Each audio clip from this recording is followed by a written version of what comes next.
Hello, everybody, and welcome to episode number 4 of Season 2 of Chapter Select, where we are diving into the God of War series. Chapter Select as a whole is a podcast here where we bounce back and forth between different entries in a single series of games and explore its evolution, design, and legacy. Today's episode, as you can tell by the title, is all about God of War Ghost of Sparta, which is one of the spin-offs for the PlayStation Portable that released back in the day. Joining me on today's episode, as always, is Max Roberts. Hi, Max. Hi, Logan. How are you this fine evening? I'm getting tired. It's been a long day. Started a new work schedule today, so I'm working normal human operating hours now. So that's fun. Welcome to the workforce. You know, it is late when we're recording this. It's 11:26 p.m. Eastern Standard Time. And I have to say, I know we're going to talk about the date and stuff here in a second, but yeah, ironically, today is the 11th anniversary of this game's release in the United States. Yeah, that was going to be one of the first things I brought up because we always talk about the history of these games. And yeah, you messaged me earlier. Or actually, you sent me a tweet from Cory where he kind of reflected on working on God of War Ghost of Sparta and what he did with the team at Ready at Dawn, who was the primary developer this time around. And he was like, oh, this was such a great game to work on. I have such fond memories of this, blah, blah, blah, blah, blah. Happy 11th anniversary. And then I messaged you. I was like, well, I feel like we probably have to record this episode today now that we are, now that happenstance kind of fell in our lap. So yeah, God of War Ghost of Sparta. Let's just dive right into it this week. This episode, I don't know, whatever you want to call it. The people understand. Yeah. I'm so used to our old weekly format of our show we did for however long. Anyway, Ready at Dawn was the primary developer on God of War Ghost of Sparta. Sony Santa Monica, as I mentioned there with Cory Barlog, some members of that team still assisted with this game. So actually, they weren't working at Sony Santa Monica at the time. Oh, they weren't. They were brought on as consultants. Cory would have been working on, what would he have been doing at the time? Tomb Raider pre-production, probably. That's what I'm thinking. That's what I thought, yeah. So he probably would have been interesting. So this was solely Ready at Dawn, but they just brought in some other people from the outside that were more familiar with the series. Thank you for clarifying that. Sony, I'm sure, made that all amenable. And Sony Santa Monica, I'm sure all of it they work together. You don't just pass off one of your largest franchises to a studio that has no familiarity with the brand or the property. Not that Ready at Dawn didn't obviously know anything about God of War, but you want people to be shepherded into that universe just a little bit. This was Ready at Dawn's second outing, though, right? They did Chains of Olympus as well. So correct. With this one, they were a little bit more familiar. Chains of Olympus is obviously a game we will talk about actually on the next episode. On episode 5, we will be diving into talking about that. Like I said before, the game released on PSP.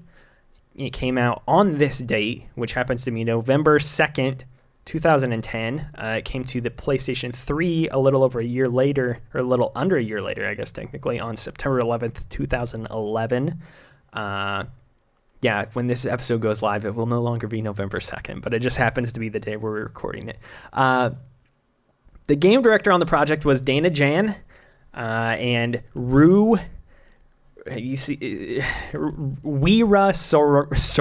You wrote that.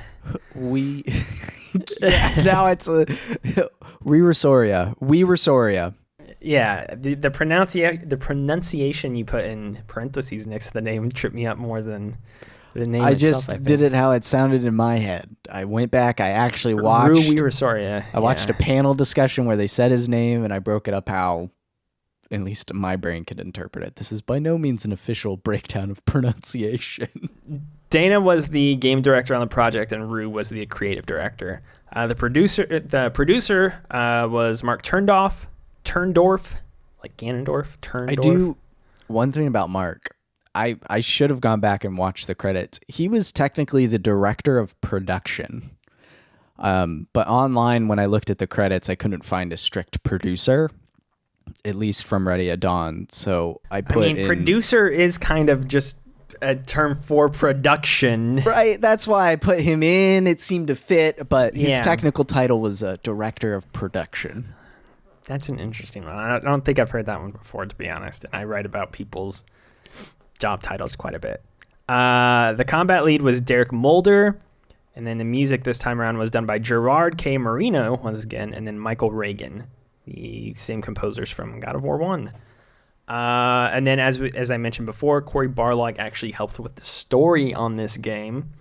So he kind of stitched together, and we'll get into why that was the case. That's actually something we've talked about on previous episodes, how the story for this game was kind of outlined years prior to this game becoming a thing. So they had ideas for what they wanted to do here far before Ready at Dawn ever probably got attached to the project. And then Eric Williams is also a consultant this time around. Do you know exactly what he did on this project? He was just a consultant as far as like what he was labeled as, but he was working as a consultant outside of Sony Santa Monica, I believe, is what I was reading at the time. So. Well, when they announced that he was going to be the director of Ragnarok, I mean, he he's very worked on loudly, everyone. Yeah, I was going to say, he very loudly was like, I know you guys might not know me, but I've worked on every single one of these we've ever made. So trust me that I know my way around God of War.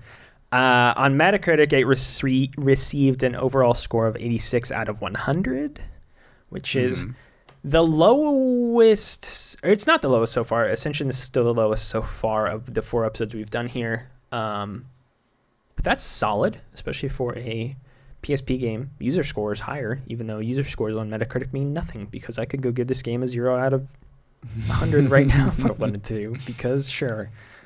And so, yeah, that's all the key details of it. Max, let's talk about our histories with this. I'm actually going to pass this to myself first, because my history with this game is that I have no history with this game. With me now completing this game, I have now played every God of War game, except for, I guess, Betrayal, if we're counting that. But this was the one lingering God of War. This and Ascension were the 2 lingering God of War games I had never played. And so we've now played both of them as part of this seasonal endeavor here on Chapter Select. So I've now played all of the games.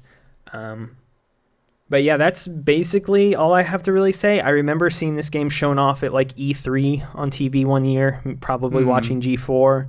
I remember the demo they showed was for the section with Midas, I believe. Oh, that's a cool spot. That was the one thing I remember prominently seeing and like keeping an eye out for in this game. Like, oh, when's the Midas section going to show up? I know that's in this game. Where is it at?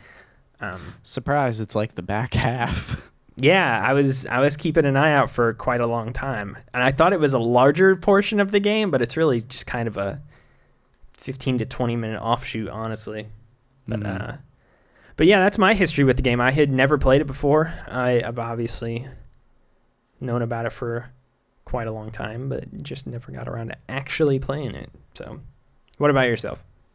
This, just like I had mentioned in our episode on God of War 2, this was one of the first games that I purchased when I turned 17, which is the age here in the United States when you can go out and buy rated M video games. So I bought this with God of War 2 and Chains of Olympus all at the same day, along with Animal Crossing City Folk.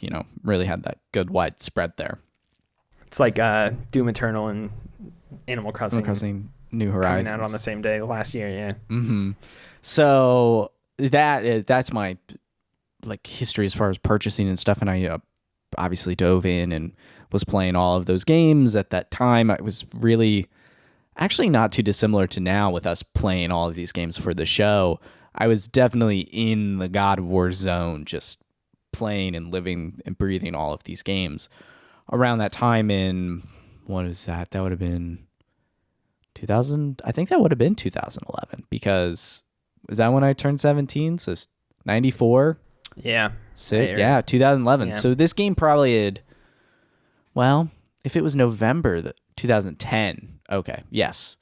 So yeah, it was out. I bought it new. I remember that. And this became, like, after God of War 2, it was my favorite God of War game up until, obviously, I would say 2018. And now replaying through the series, I'd probably reassess a little bit of its placement. But I I've always been a big fan of the Ghost of Sparta. I also think it has the coolest name out of the God of War games. I think I've always liked the Ghost of Sparta name, like I do nickname. too. Yeah. So I like this title of this game. It's a good name. I remember when this game was announced and they announced what the title was. I thought it was a very bland name, honestly. It just seemed like they really weren't inspired by anything within the actual game, and so they're like, oh, what should we call it? Well, this has always been his nickname. We'll just subtitle it that, I guess. It comes off as one of those things where they really didn't have a better idea, so that's just kind of what it became, I guess. And which is fine, and I think the title of the game itself it's a strong title for a game, but it also comes off as like, oh, this is like the 6th one of these we've made. What should we call it? Sure, Ghost of Sparta. Ship it. Do you remember the limited edition PSP that they made for this one? I think so. Was it all red? That was the Chains of Olympus one. Okay, I just sent it to you. I've always thought this was a pretty slick looking PSP. I did not ever see this, actually. It's black with red accents. It's nice. It's a good looking stuff. It's pretty cool. That was back when they made a bunch of stuff. Yeah, I think when this game came out, the reason I never played it was because I didn't own a PSP at the time. I think I ended up getting rid of mine eventually for one reason or another. My PSP I still have a PSP 1000, but it's never had, I got it used from someone, so it's never had the pad on top of the thumbstick. So it's always been the analog nub, like sticking straight into your thumb. Yeah. And playing any game on the PSP, but this was one in particular, like really dug up. Especially when you got to make a Titan scream for a minute straight, and you got to spin that stick Well, around. you didn't have to do that on the PSP. There were no trophies. I know.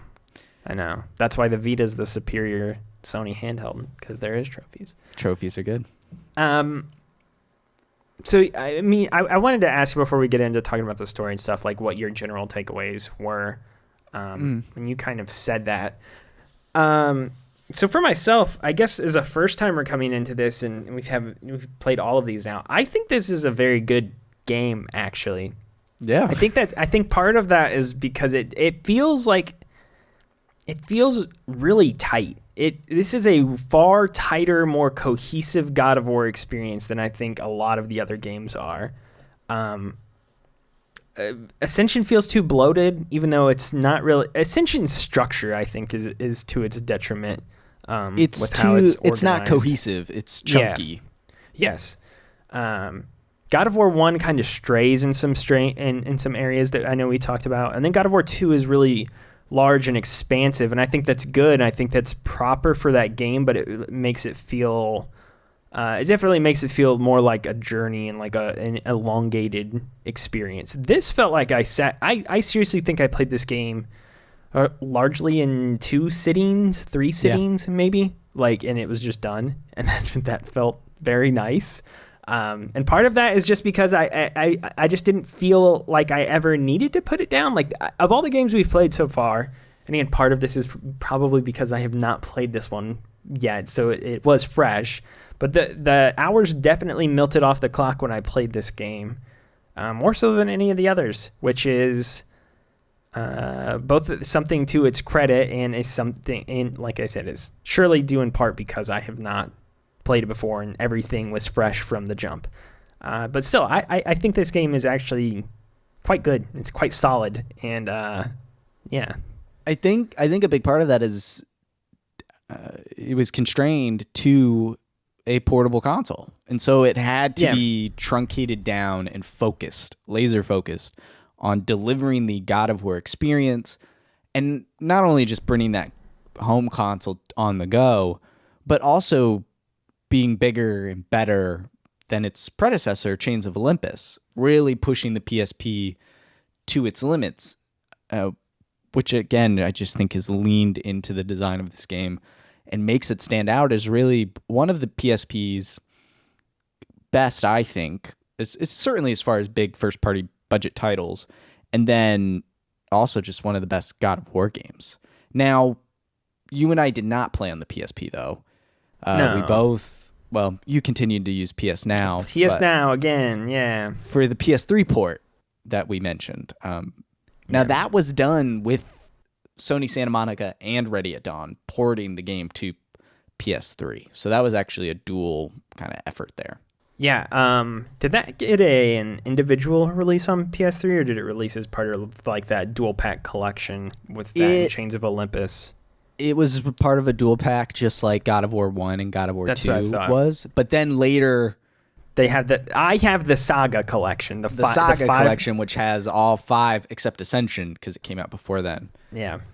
Where he's got the giant Hercules gauntlets on the cover, even though he never uses those things except for in one of all the weapons to give him. They're like, hey, it's cool art, but yeah, it's good stuff. You think if you're gonna make a definitive God of War piece of art, you would put him holding the Blades of Chaos. Yeah. Anyway, speaking more to the game itself. So we talked before about the story to this one and how Cory came in and helped with the story, and part of that reason is because they had a lot of the story ideas for this one outlined with God of War. You talked when we did our original God of War episode, I believe, about how they had this idea early on about Kratos having a brother and how they wanted to fold that in at some point further down the road, and they never really did that in the core games. And then when they started expanding into the portable gut titles, eventually this kind of came back up like, hey, we had this idea way back when. Maybe this would be a good idea to do something with this now. So that's largely what the game centers around, is the story of Kratos and him trying to find out what happened to his brother and where's his brother, and also in the process maybe he sinks Atlantis or something like that. Pretty much. This dude is he's not a good dude. Like it's really funny. Like, honestly. I do kind of want to say, like, the sinking of Atlantis or the blowing up of the volcano and burning that city down and stuff, that feels, at least in this game, Kratos has done a lot of bad things intentionally. But a lot of this feels like side effects of him just going through. This almost feels like a Nathan Drake, like, accidentally blowing up an ancient tower on a pirate island, like, because other people were shooting at him. This feels more like accidental, especially since he has to go back to Atlantis to get to Death's domain. Yeah. For sure. Yeah, he's not like going out of his way to intentionally just go crazy. I mean, the opening of this game, he's just chilling on a boat trying to go get to this town, see what's up with his mom, and he starts getting attacked by all kinds of people. So, yeah, for sure. But it's still funny when you start to put together a list of everything terrible that this dude's ever been a part of. It's quite funny, actually, because it's so. I think replaying these games, like, especially in the lead up as we replay God of War 2018 in the future, like, so much of that game is centered around like his angst and his like regrets for what he did here. But it's almost like everything that he has done in the Greek world is so blown out of, it's so just nonsensical and stupid that it's like Mortal Kombat levels of like ridiculousness, where I almost can't even like take it seriously anymore. Some of it, while I've said before, I love how they keep all of this canonical, and like this Kratos is the same Kratos in God of War 2018, but they definitely keep like the character strokes and tailor it back. This definitely feels like an immature Kratos of, he just yells Demos and Athena, and actually we'll touch on it. I actually think he actually has a bit more of a range here emotionally than in the games we've played so far, but nothing like compared to what we get in the PS4 reboot. It's just, it's hard to think of the guy in the Norse realm as the same guy who sunk Atlantis, blew up a volcano, and went into Death's domain and unleashed all the Titans, destroyed everybody, killed the gods. And I mean, we're getting ahead of ourselves with how God of War 3 unfolds, but yeah, like it's very silly. It's so, when you say it, it's silly. Yes. Like when you think about it at face value, it's like, wow, this guy's got a really bad past. He's got a lot to deal with. And then you think about it, and it's like, okay, this is very goofy. In a general sense, you reminded me of one thing there that I did want to bring up, and I mentioned this before the show, but I felt like there was some strange continuity things in this story, or things that I felt like they needed to, maybe not continuity, but things that, especially involving Athena, because later on you find out Athena's not necessarily the best person around, but they continue to portray her as this like beacon of like good in the games up until this point. But did God of War 3 come out before this or after? Yes, it came out before. So that's what I think is strange, is that by the time God of War 3 is out, and it kind of reveals that she's not the best person, and then this game comes out and it portrays her in a very positive light at times. Okay. And I don't, again, we have not played God of War 3 yet, so it's kind of hard to have this discussion because I don't remember how everything unfolds in God of War 3 because it's been so long. But seeing how they portrayed her in this game was very odd to me at times. That, and they felt the need to tie up some other threads that I didn't really feel like they needed to tie up, namely everything with Zeus being the gravedigger, because, okay, I guess we needed to just really really make that apparent to everybody as much as humanly possible. Well, allow me to chime in with my 2 cents on this. So the Athena bit, let's take into context, she dies in God of War 2, which is post Ghost of Sparta. Yeah.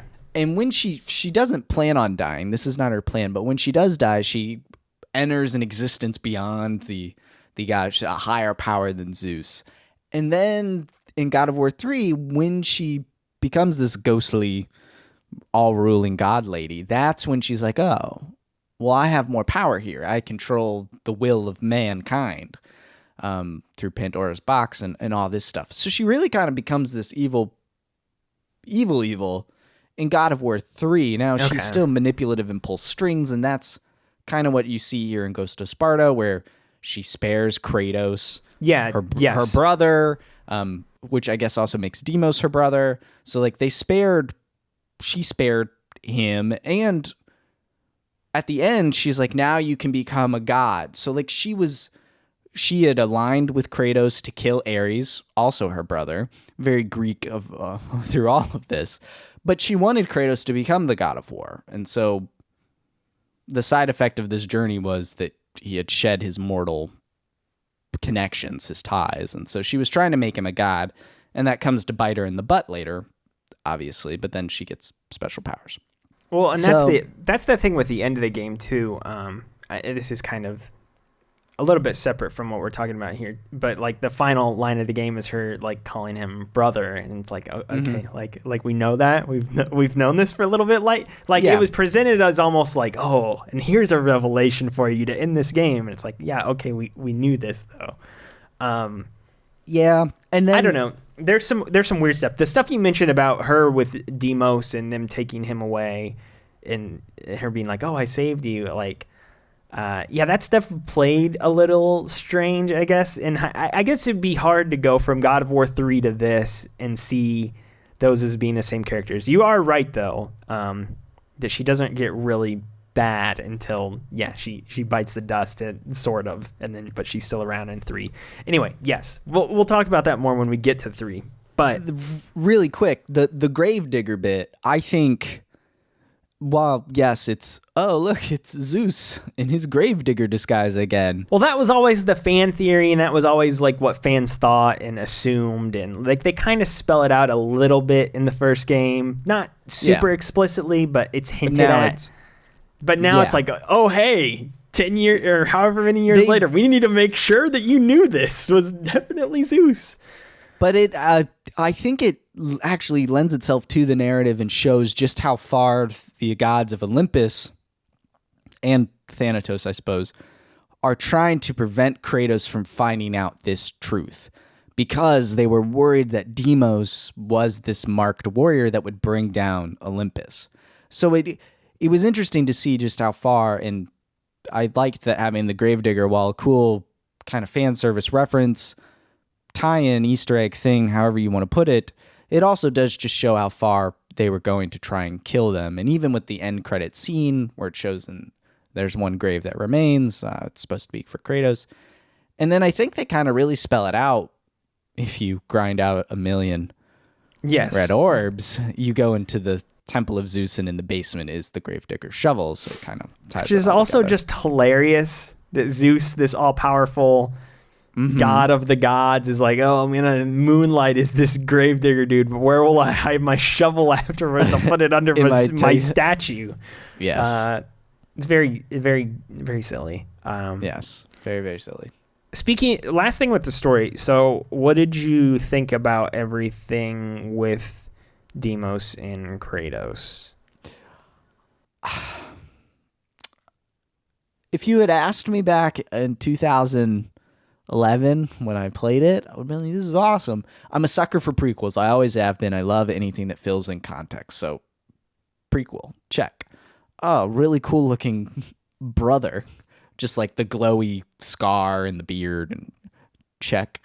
This time around, I struggled with it a little bit, in the sense that, especially at the end, when you finally make it into Death's Domain and you fight Deimos, Deimos is like, I've waited for this moment, and I shall kill you now for my revenge, which was interesting to see someone trying to get revenge on Kratos, and then 5 minutes later, a Spartan never falls on his back, and then they're all buddy. I never understood why they fought in the first place. Like, would he expect his 10-year-old brother to fight Ares on the spot when they were kids? Like, oh, I'll never forgive you for letting the literal Greek god of war haul me away back in the day. You're dead to me. It's like, what is he supposed to do? He's a kid. I don't know. I mean, it came across like he had been trapped for so long, and he was probably...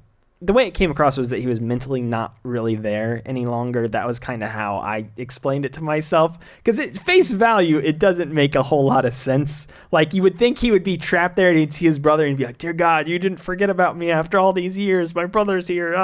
But no, he's like, oh, I'm going to kill you. Like, and then 5 minutes later, we're bros again. It's interesting because... part of that Zeus temple thing is you unlock a bunch of concept art and video clips, and one of them is like this cutscene, so to speak. It's more just painted pictures and then Linda Hamilton's voiceover. Like fleshing out the lore and backstory and stuff. And one of them is fleshing out Deimos's turn from waiting for his brother to revenge, and I feel like that would have made more context within the story somehow instead of like an unlockable bonus. It just... Deimos's actual presentation doesn't work for me now. It just... And when he shows up, he's dead within 15 minutes of showing up in the game. Yeah. You chase after him the whole game, and then he, boom, gone. I do think Kratos's motivation, while... there's not a lot of depth in terms of like narratively. It starts out he has a vision of like his mother dying and his brother. And he's like, oh, I can change this. And I like the idea of Kratos trying to actually save someone, do something. Most of the games, Kratos is out to get revenge or kill someone. And this time, first game, Ares. Second game, Zeus. Third game, Zeus and everybody else. Yeah. And this time he's actually trying to do the right thing, so to speak, like actually trying to change his own destiny. And that feels like that would fit within his character at that point, because he had just lost his family and he's still grieving over them greatly, and he can't get over it, frankly. And so if he has a vision that his mom and his brother are in danger, it totally makes sense for him to go out of his way and try to resolve this. And it definitely sets up God of War 2, I think, in a better way. It sets up why he is fighting the gods and trying to rule over, Greece through his Spartan army, I think, a bit more, like his frustration. So Yes, I agree with that too. Kratos' arc, I really enjoy. But Deimos himself, even Thanatos, like why is Thanatos in charge of torturing him? Like why is he? I don't know. It just like seemed like an excuse to have a cool god of death. I mean, he is cool. I think of Thanatos as like the sexy god of death, though, because of Hades. That's like the first time I really was, like I think I'd seen different Greek versions of a lot of the Greek gods before I had ever played Hades. But for some reason, I can't think of an iteration of Thanatos before I played that game. So whenever I think of Thanatos, I think of Grim Reaper dude with a scythe who's sexy showing up to face off with Zagreus. That's another Greek god game that you should play. It's good. Don't listen to what Max is going to say about that game. It's a very good game. I just wish just don't get the platinum. Don't go for the platinum. That's all I'm going to say. It's very long. Story-wise, yeah, I think the story is, again, solid. Everything about this game is solid, including the gameplay. I think the gameplay in this, personally, is just very, very tight. It feels it doesn't have as much flash as some of the other games, and there isn't as much that you can do, I don't think. But that almost felt better to me in a lot of ways, especially compared to something like Ascension, which almost gives you too many options and forcibly so. Yeah, and a lot of them aren't that great, and there are too many interconnecting systems and mechanics that they just kind of all fit together in a clunky way. This felt very streamlined, but to good effect. Also, some more like minor things, though. We mentioned this when we first started playing it last week to one another. The block actually feels good in this game for once. Oh, it's a very God of War 2 type block, like that slow-mo once you get the fleece, but it feels just that much better here. The window on it feels very forgiving, but that's how it should be. Like, you shouldn't have to nail these block timing windows like to the 100th of a second. I've never liked that. The block feels great.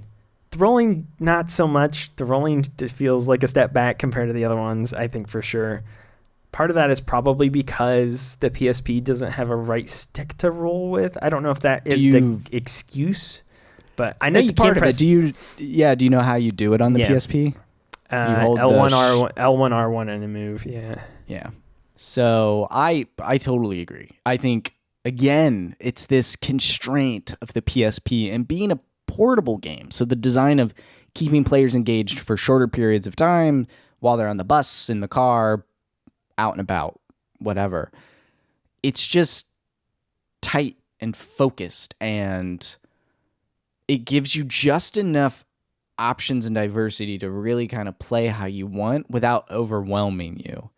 I think the roll in particular, because you mentioned it, I wrote down that it's snappy. There are definitely fewer frames of animation.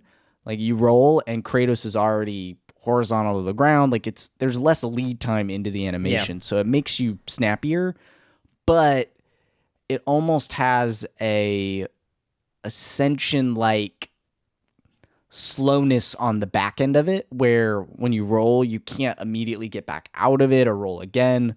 Like, you roll and you're committed to where you stop for a bit, and you really feel that with some of the enemies, like the witches. I don't know what their technical name was in this game, but the witches, underground burrowers. Yeah, underground burrow witch ladies. I hate those things a lot. They were pretty rough. They were some rough foes. There's some encounters at the end of this game that I was not a fan of. For reference, both Max and I played this on hard mode as well. We both got the plat. We both got the plat. It was like a less than a week plat. Haven't done that in, I don't know, a really long time, probably. My Name is Mayo 2 was probably the last one I got in that short of a time. Oh, gosh. Something like that last year. So, yeah, I don't know. I don't know how much there is. I guess with we've talked about the blades and stuff. The game obviously also adds a different secondary weapon with the Spartan arms, which are interesting. I did not like to use them in combat almost ever. I like the spear throwing function, but that's about it, I think. I would use them every now and then. I probably used them a lot more back in the day. I like the multiple jab, like the quick jab type stuff. It just gave you a little bit more options. And then I found out later, post story mode, that a great way to fight those little witch ladies, underground burrowers, is to double jump and then just throw your spear at them, because you stop falling. You just stay kind of in the air. So I really wish I had learned that or thought of that sooner. That would have helped a lot. It definitely, they're cool. They give you this kind of nice, you're immune with the shield. Yeah. And I liked thinking of that a little bit because the shield plays such a factor in the 2018 game. I was like, oh, at least there's some lineage here with Kratos and circular shields. It was cool. I think the better weapon upgrade feature, what have you, was Thera's Bane, which turned your blades into fire, but tied it to a meter. Way better than what Ascension would go on to do and give you different elemental types for the blades, which we've talked about. I loved Thera's Bane. This was I think it's really so good. I think it's really good. It's something that makes you feel like your attacks are vastly more powerful, and I don't know how much more powerful they are, but what's great is like you can charge it up on people and then continually... basically, if you got in a large enough group, you could smack some people around with it, turn your back on those people because you know the fire is going to detonate them and probably stun them again for half a second, and then focus on other groups of people. It was really a good way of tackling large groups of enemies at a single time, I thought. It's also just cool because you're catching people on fire. Yeah, and then they would tie it to certain enemy types with armor. So then that would factor in strategically if, this Cyclops had armor on, or those automaton things, which I love that too. It made your strikes count more because it was tied to a bar that had to regenerate quickly. Not terrible. It regenerated on its own instead of having to find special orbs or something. This feels like a great sequel step, and I don't remember if this is in Chains of Olympus or even God of War 3. I definitely don't think it's in 3. So this just feels... I wish Ascension had copied this, in hindsight. I wish this bar existed. And I guess they tried to do that with the rage meter, but that was contingent on damage and maintaining a combo. And this was just... You want to throw fire now? Well, hold down the button and go for it, but you only have so much. This is definitely my favorite part of the combat, was adding that element. And I felt like upgrading it really upgraded it. This was the first game where I have not... Typically, I just feel like I mainline the blades and upgrade them first and then move on. I upgraded Thera's Bane right away. That was the first thing I did. Mainly so that my power would regenerate a little bit more. And I was also being cognizant of the trophy associated with this, to be honest. Sure. It's a lot of enemies we had to incinerate. What did you think of the enemies?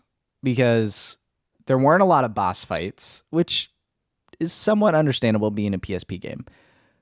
But I thought they introduced a lot of new enemy type, and maybe they're not new. Maybe they were in Chains of Olympus and I'm just forgetting, but I really liked what they did. They're like the boulder guy who would teleport and shoot electricity, the automatons. They had new Cyclops kills. They were like the boomerang guys, spiders. They really mixed it up. It felt nice and refreshing after essentially satyrs and witches and minotaurs and medusas. I mean, and those are still in here. Those still show up, but there's more. They've diversified it. I felt like there was more new enemy types as well, and a lot of that was because I felt like the locations were vastly different than before. Okay, we're gonna go to Atlantis in this game. We should probably not just have regular minotaurs showing up around every corner. Let's come up with Atlantean lizard men, or whatever the heck they are, amphibian boys, mermen, I guess would be the technical term, even though I don't really know why they're mermen if Atlantis hasn't sunk yet. Does that mean they just... But there were some that were clearly fish people. Yeah, so I don't know why Poseidon's getting all upset. Clearly sinking Atlantis was for the good of the people. They can still readily access the town, so come on. Yeah, I agree. I think there was more diversity than before. I did like the electric dudes with the boulders. I thought those were really quite random, honestly. It's a very strange enemy design, but it was also... They just come out of nowhere, but they're cool. Yeah, they look cool, and they're unique, and they can teleport around. One other thing I really liked about this game, too, is that it incorporated the quality of life features from God of War 3, which, I feel like that's a given, but the thing that I love so much about this game, because it has not shown up until this point, except for in Ascension, the directional... the QuickTime events that are coordinate with the directional parts of the screen. Yeah, top, bottom. Those coordinate with the face buttons. Yeah, that being included here was very, very nice, because I cannot I can't stand going back and doing the QuickTime events on some of those older games because of that. That was seriously such a saving grace for the series when they came up with that idea, and it's such a simple idea. But yeah, I love that that's here too as well. Magic. Anything stand out to you with the magic abilities in this game? The thing that stood out to me the most was that you don't get most of your magic until the back half of the game. You really kind of only get one spell up front, and then you don't get anything until the halfway point. And it's the worst electric spell ever in the series so far, I think. Yeah, the straight laser. Yeah. At first I got it, and I was like, oh, you can only do this to one person, and it doesn't even do that much damage? This kind of sucks. I would use it for its invincibility frames. That's what I would use it for, too. Yes. Mm-hmm. That's how I avoided the witches. Big brain. You had to big brain that. Yeah, I would do the same thing primarily if I was about to get tackled. I want to look it up so I know the name, but the second one you get, which is the screaming lady one.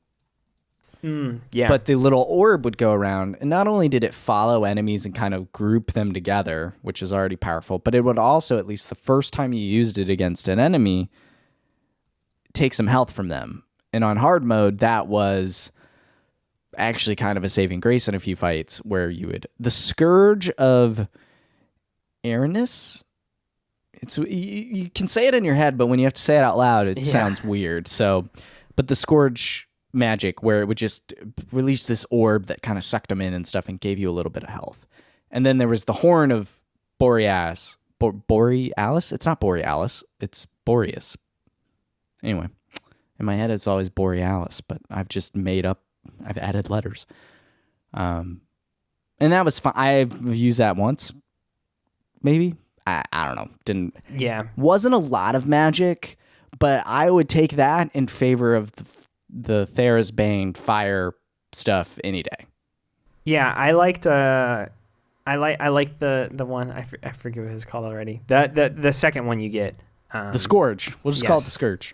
Yes, I like that, and then the final one I didn't really use ever to freeze the enemies. It was. I don't think it was terrible. I think it was an upgrade over the Gorgon head from the previous games, and I liked seeing something different in that regard. If they were gonna give you an enemy freezing technique of some sort, magic in this game is okay. Thera's Bane made up for what I feel like was a weaker set of abilities. I will say, though, that I liked how much more you could get out of your magic in this game, because I felt like you didn't burn through the magic bars quickly. Maybe you didn't feel like that, but I felt like I could use my abilities a little bit more, and that's because I didn't think they felt as like just overpowered in a general sense like some of the previous ones did and the other games we played. It was a good balance. Yeah. Did you have anything? Actually, I had one more thing I want to say before we move on from gameplay. Lay it on me. And this is something we've not talked about in this series consistently. And I can't believe we haven't, because it's a major aspect of the series. But the sex minigames, I think this is the best one so far. This has to be the best one so far. Kratos, why? Because he's getting it on with like 12 people at once. It's hilarious. It's so funny. It's a very, very good one. Spartans stand tall. Normally they just show like an object in the room, like shaking around or whatever, but this one has a lot more to it. It's pitched as like they keep it by this point in the series. I feel like the whole sex minigame thing had kind of started to run its course, but they still kept it around because you have to, I feel like. At that time, yeah. Yeah, it had just become such a part of the series' identity. But I like that they turned it into more of like a gag in this one rather than like a serious like, oh yeah, Kratos is going to get it on with some hot chicks now. Like it's a total joke. Yes. And I like that. I think it's really good. I think that part's funny for sure. It's just playing it now definitely feels like. And the only reason I even played it was the trophy. Well, I feel like the first one and the second one were more like overtly like, why is this here? Like this one definitely, like I said, it felt. And then Ascension funny. doesn't even have one. Yes, there is still cutscenes related, but there is no actual minigame. And then obviously 2018 has nothing to do with it.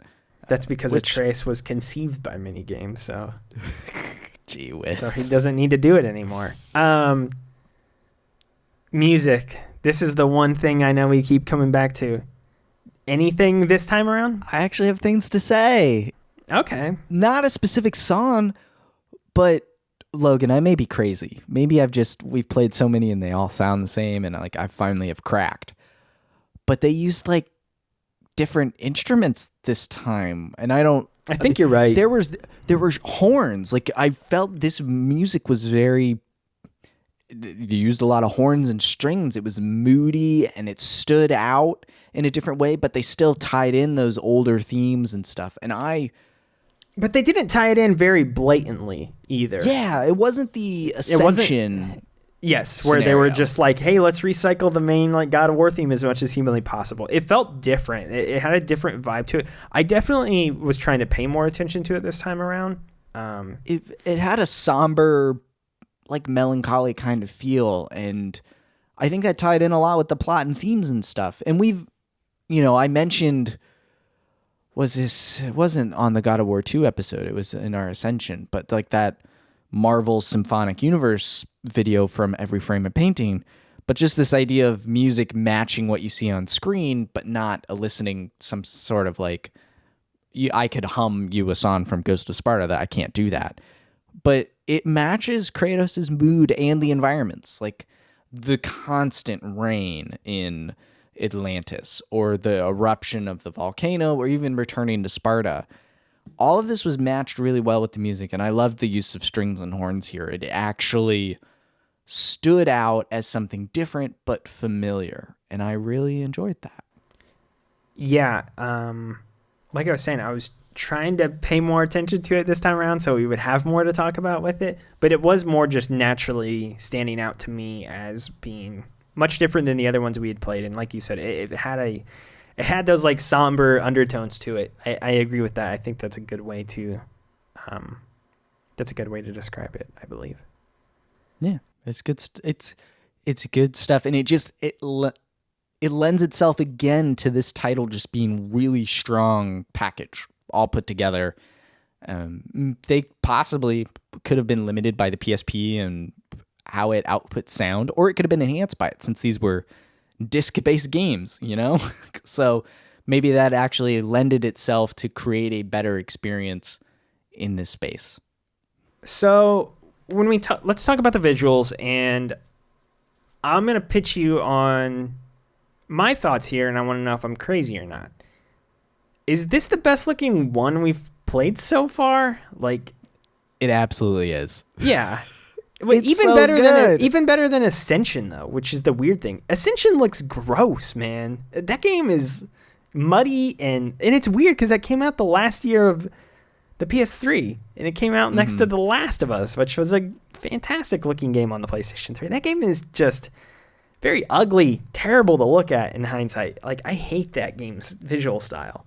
This game has art direction and colors and a style. It's cell shady in a way, sort of, because the version that we played is definitely it's a PSP game upscaled and with some new assets and stuff for the PS3. So we're getting this kind of scaled up version, and I want to talk about that in a bit. But it reminds me of the recently, to date this episode more so than we already have, recently announced Grand Theft Auto remakes, where it has this cartoony style but looks like what it came from on the PS2 in that particular case. This looks like a PSP game to that certain level just based off the direction, but it's brought up and it's running at 1080 60, and it just looks so good, and I love the environments. And I think, again, part of that is because they're tighter spaces, so they can pour a lot of detail into them and not have to worry about the budget, spectacle beyond what you would see on the horizon or in the sky or what have you. Yeah, I think the thing that stood out to me the most, the new characters and stuff like that really added a lot of flair to it and made it feel much more unique. The thing that I noticed the most, though, is that the backgrounds and the set pieces and the skyboxes and stuff like that looked way better than what I've become accustomed to seeing in these games, where I feel like the backgrounds of a lot of these games and the things Kratos himself is pretty stylized, but everything around him is pretty drab, it seems like a lot of the times. And while a lot of the game is still just him running around, Greek corridors and things like that, I just think there was so much more color and a deeper palette in this game, and each of the areas felt way more distinct that you're going into, whether it be the Realm of Death or the area with the ice mountain or the volcano or even Atlantis. All these areas have distinct tones and vibes to them that I think are really brought to the forefront because of the visuals and because of the art style. And that's not something I really can recall too much from the other games, even with God of War 2, which we just played, which goes to a lot of different areas. I feel like there's a lot of similarities between the different locations in that game, even though they're completely different from one another. And that's not to say they're all one-to-one exactly the same, but I think a lot of those areas of that game kind of bleed together in my head, whereas this one, each area feels more distinct, and I think that's because of the art, basically. Yeah, I totally agree. And I think another element of it is they wanted to fit they wanted to fit as much as possible as they could into the game. They didn't want it to just all take place in Atlantis or in a volcano or in the mountains or whatever. So each environment, you go through it pretty quick. It's pretty snappy. You're moving from here to here to here. And I think that also helps keep it fresh. Even when you come back to Atlantis, which you've already been there, how can they make that new? Well, you sunk it. So it's underwater, and so there's underwater navigation now, which fits, obviously, the world and the environment. Yeah. But they keep it fresh by bringing in a lot of the electricity stuff from Poseidon and underwater and all that, and destruction because you sunk it already. So everything's very fresh. Everything's vibrant. God of War 2 and Ghost of Sparta both have icy environments. The one in God of War 2 feels like just something thrown in because we wanted to mix up the environment level layouts here. Yes. You're not on the mountain very long. It's cool that there's a Titan in there and you get the bow and arrow from him, but it's pretty forgettable. I didn't even remember it was in the game until we had just replayed it. This, I like the icy environment. It mirrors kind of where you are narratively. It's a complete contrast to the volcano. And then by the time you get to the top, that's when you fight the Death's Daughter, and before you get the Scourge and stuff. So and then that moves you into Sparta because you fly. You fly a lot in this game. You get thrown. Kratos gets shot out of a volcano, lands in a city, flies off a snowy mountain into the forest and lands in Sparta. And then from Sparta, he goes all over the place. All back dives under the ocean again. Mm-hmm. Yeah. I think since they packed so much in, but kept the pace up, it really helped this game stand out in its design.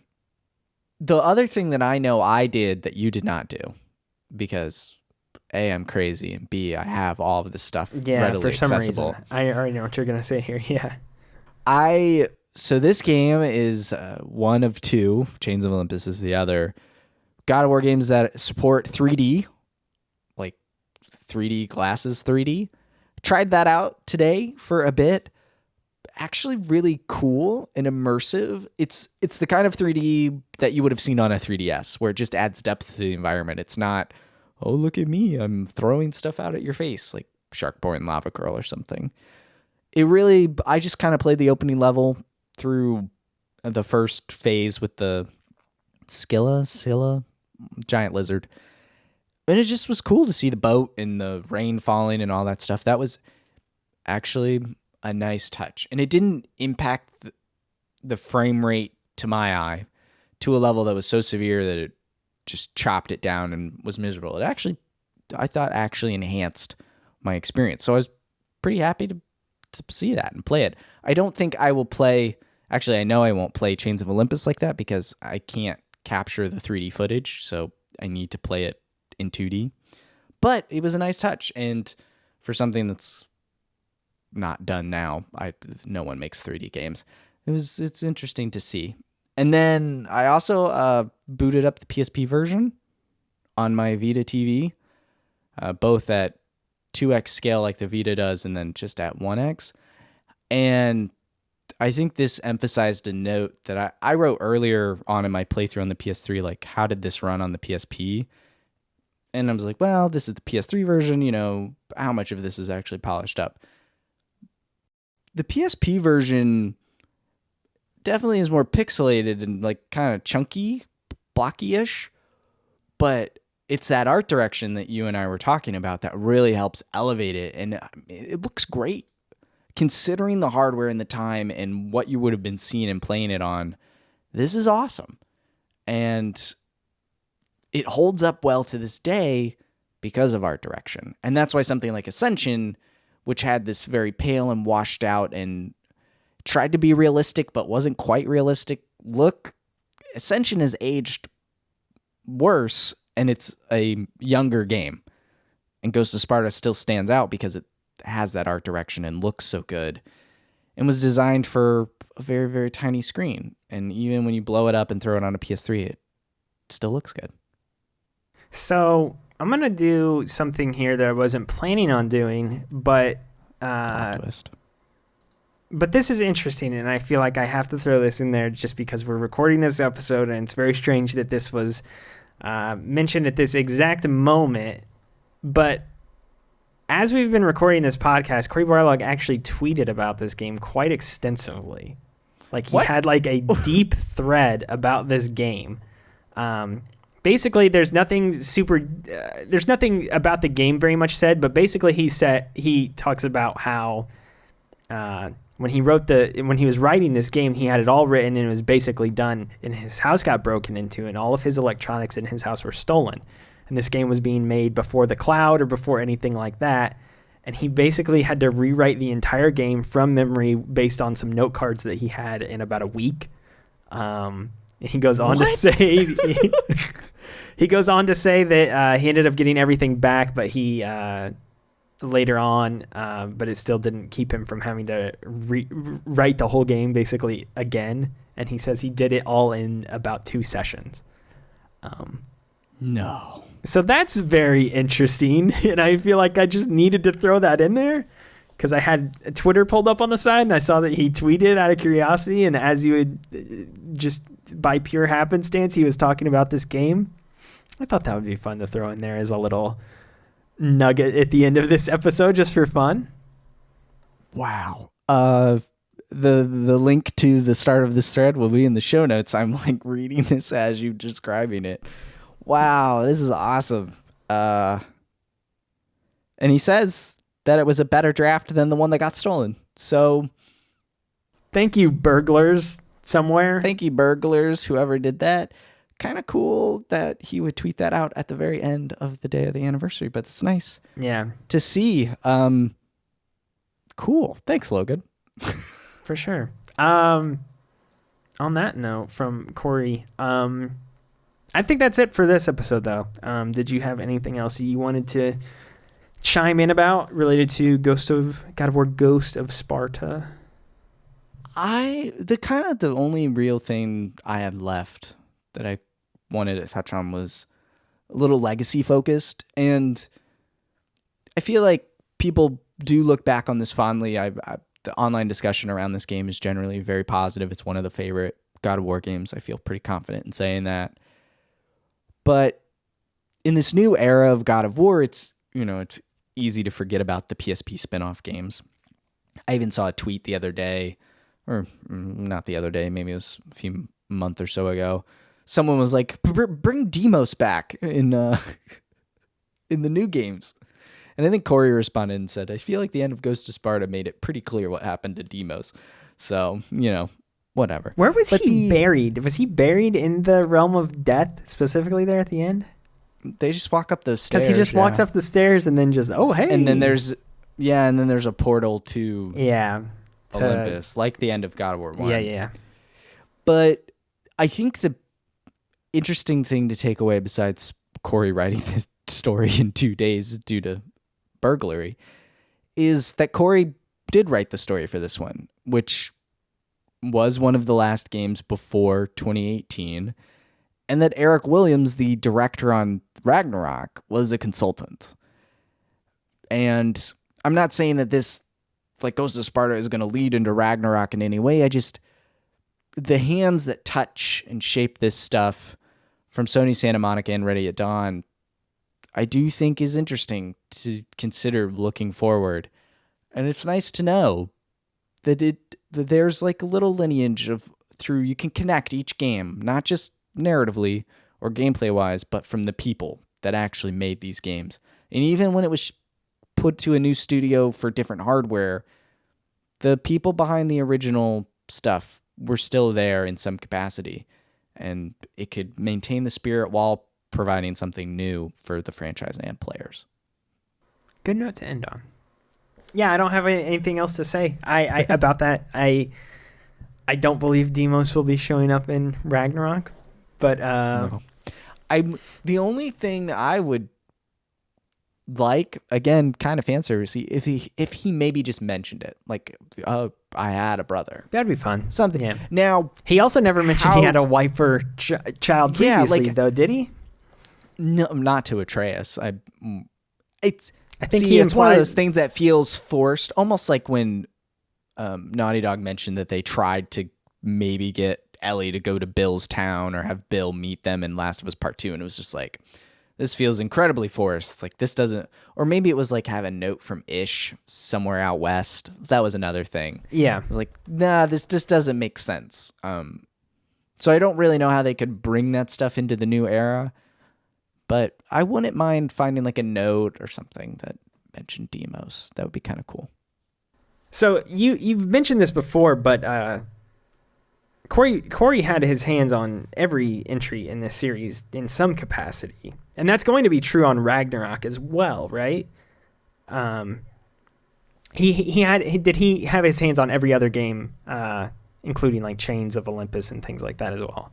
He helped write the story for Chains. Like, he helped with that. He worked on God of War 3 for 9 months. The only one I do not believe he had any hands in is Ascension. Okay. Okay. Well, so I know this is a larger discussion in the future, and maybe this is something we can talk about when we get to the 2018 game. But as it stands, it sounds like God of War Ragnarok might be the entry he's the most hands off with, which is strange because he still actively works at that studio and he's still actively promoting that game and working with that team, sort of. But it's very clear if you listen to him interviewed about that game right now, he's not really made any key decisions involved with Ragnarok. He has shepherded it in a direction, and he has provided some context and insight into what he thinks should happen and where it should go, and he has been I feel like I'm curious how much, because clearly the story for this game was already written. I feel like that's the most... No, actually, it was not. But everything they set up in the first one. So this is a whole larger discussion, and we can either have this off air or on this podcast. And I can send you interviews where he actually talks about this stuff. Okay, that would be fascinating. But he basically talks about how when Ragnarok started, he told Eric, "Here's what we set up. Here's what I think we should do. Here are 3 or 4 things I think we absolutely 100% need to do. These are the things that you need to build towards.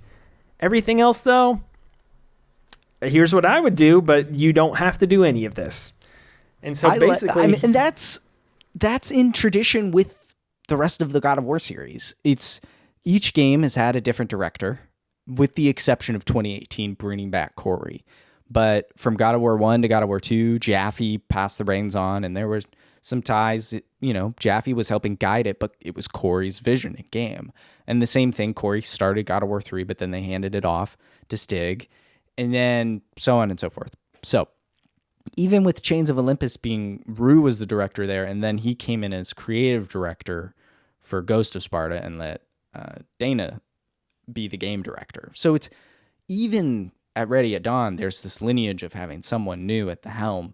And so I do like that for Ragnarok, and definitely the game and the design and stuff is new and wasn't established. The only thing that I could see any continuity is, at the very least, it sounds like story beats. So, I like that. And then Ascension, he definitely wasn't involved when he came back to Sony Santa Monica in August of 2013. So Ascension had already come out that year.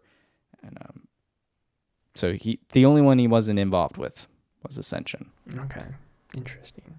We'll talk about a lot of this, I'm sure, more in the future and the rest of our season here. But we are past the halfway point. So for the remainder of the season, if you're not already seeing it in your podcast feed, from this point on, we will be doing Chains of Olympus will be our next episode 5. Then we'll be doing God of War 3.